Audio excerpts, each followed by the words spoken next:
Good everyone, Chris from Rolling Thunder here, here again with Dale to talk about the coffee that his company, the Coffee Workshop, has worked up for us. The first one we've got is our Knucklehead coffee. Can you tell us what you've got in terms of our Knucklehead coffee? Knucklehead coffee, Chris, is a 50-50 blend of Brazilian and Honduras. So it's a nice all-day drinking coffee that you can just sit down, whether it be through espresso or plunger or filter, sit down and just enjoy it all day long. Fantastic.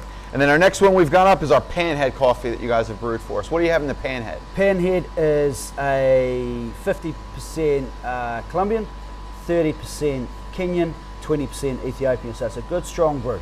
Outstanding. And finally, we've got our Shovelhead coffee. What have we got in Shovelhead? Shovelhead is 50% Brazilian, 25% each of Colombian and Kenyan. Outstanding.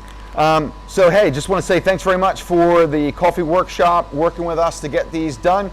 What we've got is for our customers out there is anybody that buys from our e-commerce website, while supplies last, will get one of these random samples of awesome coffee brewed for us by the Coffee Workshop.